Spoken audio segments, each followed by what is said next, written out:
Hey there, this is Mike Shoemake, and I just want to go over a new kind of website here, a open education resource for the Common Core for English 1. Now, this is a template, it's a guide for teachers so that they can create their own. Of course, I'd be willing to share this one happily. However, it only took me 2 or 3 hours to actually create this site and get it to where it is, and I'll show you how in another video. These are placeholders, and we'll put these videos in just a second. I've got a brief note to teachers on how to use this particular site. When you create your own, of course, you won't have guides to teachers and notes to teachers. You'll just start with Google Calendar. So Google Calendar here is an embedded resource that will actually track and align with teacher lesson plans, and will show sort of what students should be doing on a day-to-day basis. So let's say this is the 17th of September 2012, and you're going to start students with Strand 1, Standard 1. And you're going to have them do Standard 2 the next day, and then Standard 3, and then Standard 3 maybe take 2 days, and maybe Friday they have off. And they can all track this on a Google Calendar. Students can opt to have email updates. They can opt even, I think, to get text messages for free from a public calendar like this. So it's a handy tool to use a calendar to drive sort of where students should be going on the site on a day-to-day basis. Because, again, just like the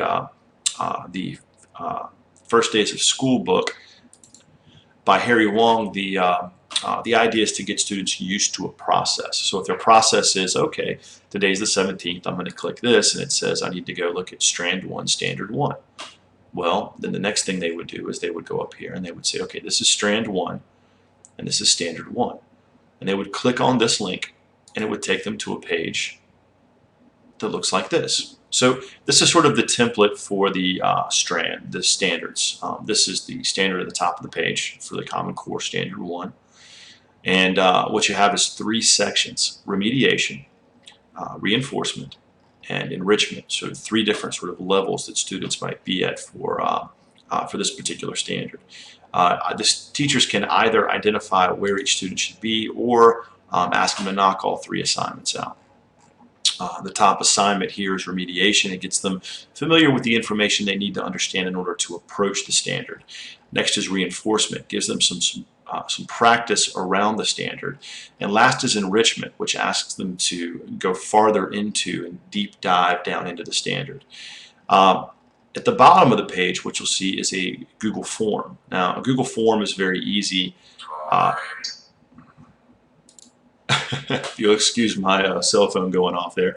A Google form is very easy to create and embed. Basically, what this one asks is for a series of pieces of information: student's name, which strand, which standard, and whether they're turning in the remediation, reinforcement, or enrichment. And then they actually drop the evidence of mastery or evidence of learning right here and hit submit. What's nice about this is that when it drops into the teacher's spreadsheet, which is where it will land when they hit submit, this can be sorted by student name, it can be sorted by remediation, reinforcement, or enrichment, it can be sorted by which strand, and those spreadsheets are just incredibly useful when it comes to sorting information. Teachers can get text message notifications or email notifications when an assignment is turned in. Drop that in the gradebook and get feedback to students right away. So this is an incredibly valuable way for students to actually turn in work. That's the process.